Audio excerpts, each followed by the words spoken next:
ఈరోజు ఇంట్లోనే రెస్టారెంట్ స్టైల్లో ఎంతో రుచికరమైన ఎగ్ బిర్యానీ ఎలా చేయాలనో చూపించబోతున్నాను.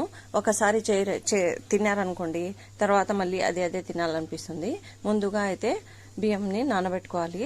తర్వాత వాటర్లో కడే మసాలా వేసి, నిమ్మకాయ ముక్కలు వేసి, తర్వాత పచ్చిమిర్చి వేసి, తర్వాత వచ్చేసి కొరియాండర్ వేసి, తర్వాత వచ్చేసి ఆయిల్ ఇంకా ఉప్పు వేసి పక్కన పెట్టేసేయాలండి. తర్వాత వచ్చేసి ఒక బౌల్ తీసుకోవాలి. అందులో 4-5 టేబుల్ స్పూన్ ఆయిల్ని వేయాలి. తర్వాత ఖడే మసాలా అనేది వేయాలి. బిర్యానీ అన్నాక ఖడే మసాలా వేస్తేనే అండి టేస్ట్ వచ్చేది, లేకుంటే ఏం బాగుండదు. బిర్యానీ తీయగా ఉంటుంది. ఇంకా ఆనియన్ వేయాలి. ఆనియన్ బ్రౌన్ అయ్యేంత వరకు మేము తర్వాత వచ్చేసి మసాలాని రెడీ చేసుకుంటాము. కర్డ్ తీసుకున్నాను, అందులో సాల్ట్ వేయాలి. తర్వాత టర్మరిక్ పౌడరు, తర్వాత రెడ్ చిల్లీ పౌడరు, తర్వాత కొరియాండర్ పౌడరు, తర్వాత మసాలా పౌడరు, జీరా పౌడర్ వేసి బాగా ఈ విధంగా అయితే కలిపేసేయాలండి, లమ్స్ లేకుండా. ఎందుకంటే కొద్దిసేపు ఇది మ్యారినేట్ చేసినామనుకోండి, మసాలాలు స్మూత్నెస్ వచ్చి టేస్ట్ బాగుంటుంది.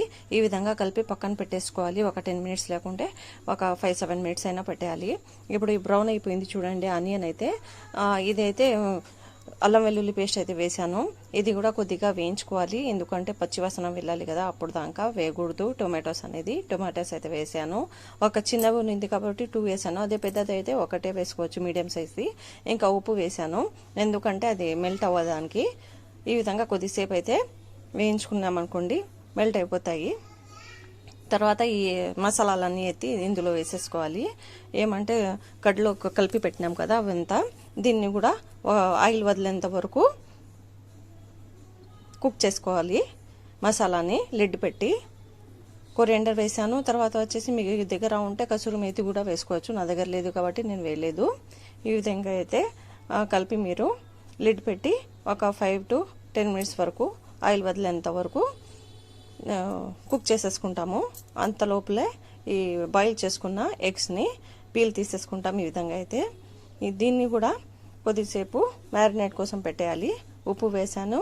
తర్వాత వచ్చేసి coriander powder, red chilli powder, తర్వాత పసుపు వేసి కొద్దిగా ఘాట్లు పెట్టి దానికి ఈ విధంగా అయితే కలిపి పెట్టాను. ఎందుకంటే దాంట్లో లోపల పోతుంది కాబట్టి ఉప్పు మరియు కారము, అందుకని ఈ విధంగా వేసి పెట్టుకోవాలి. తర్వాత వచ్చేసి ఆయిల్ వదిలేసింది చూడండి మసాలా అయితే, ఇందులో వచ్చేసి ఎగ్స్ని వేసి బాగా ఒక 5 మినిట్స్ దీన్ని కూడా కుక్ చేసేసుకోవాలి. చాలామంది అట్టనే పైన వేసేస్తూ ఉంటారు ఆ ఎగ్, వైట్ ఎగ్స్నే, కానీ అంతగా టేస్ట్ ఉండవు ఎగ్స్. ఈ విధంగా మసాలాలో కొద్దిసేపు కుక్ అవుతేనే బాగుంటుంది టేస్ట్ అనేది.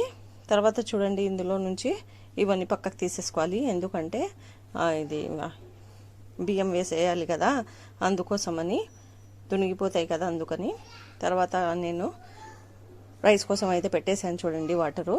దీన్ని పొంగు వచ్చేస్తే తర్వాత రైస్ అనేది ఇందులో వేసేసుకోవాలి. కడే మసాలా అయితే తీసేసుకోవాలి, ఎందుకంటే పిల్లలు తింటారు కాబట్టి ఇది నోట్లో వచ్చిందనుకో వాళ్ళకి బాగుండదు, బ్యాడ్గా ఉంటుంది. అందుకని పక్కన తీసేసుకోవాలి. ఆ వాటర్లో అంతా దాని ఫ్లేవర్ వచ్చేసి ఉంటుంది, ఇంకా ఉండాల్సిన అవసరం లేదు. ఎందుకంటే మసాలాలో ఉంది కాబట్టి దీంట్లో కూడా ఉంటే ఇంకా నోట్లో వచ్చేసింది అనుకోండి, ఇది బాగుండదు పిల్లలకి. తర్వాత నెక్స్ట్ టైం తినరు, అందుకని నేను తీసేస్తాను. పెద్దోళ్ళు అయితే తీసి తింటారు కాబట్టి సరిపోతుంది. ఇప్పుడు ఇది పొంగు వచ్చేసింది చూడండి. ఈ విధంగా తుంచితే 2-3 పార్ట్స్లో ఇది తునగాలి. అప్పుడే దీన్ని 70% ఉడికినట్లు. ఇది కొద్దిగా ఆయిల్తోనే ఇది కొద్దిగా వాటర్తోనే వేయాలి ఫస్ట్ లేయర్ అనేది. తర్వాత వేసినా కానీ సరిపోతుంది, నీళ్ళు మొత్తం తీసి. ఇప్పుడు 1 by 1 ఎగ్ ఇందులో పెట్టేసేయాలి, బాగా దమ్ కోసం అయితే బాగుంటుంది. తర్వాత మిగిలిన లేయర్ కూడా ఈ విధంగా అయితే వేసేసుకోవాలి.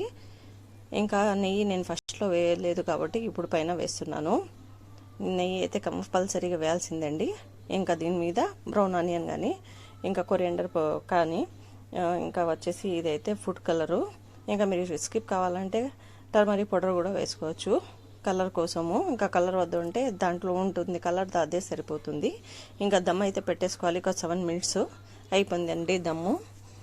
ఇప్పుడు ఎంత బాగా పొడిగా వచ్చేసింది కదా. రైస్ అయితే ఒక్కటి కూడా తునగలేదు చూడండి, బాగుంది. రైస్ మొత్తము పొడిగా తయారైంది. ఈ విధంగా అయితే లంచ్ కోసము పిల్లలకి వేసి పంపచ్చు. చూడండి సర్వింగ్ ప్లేట్లో అయితే ఈ విధంగా తీసేసుకోవాలి. దీన్ని బెస్ట్ కాంబినేషన్ వచ్చేసి మిర్చి గ్రేవీ కానీ బ్రింజాల్ గ్రేవీతో కానీ సర్వ్ చేసుకోవచ్చు. నా ఛానల్ని కొత్తగా చూసే వాళ్ళైతే లైక్ చేయండి, షేర్ చేయండి, కామెంట్ చేయండి అండ్ సబ్స్క్రైబ్ చేయడం అసలే మర్చిపోకండి గైస్. ఒకసారి మీరు ఇది చేసినారనుకోండి తర్వాత వదిలిపెట్టలేరు. Thanks for watching.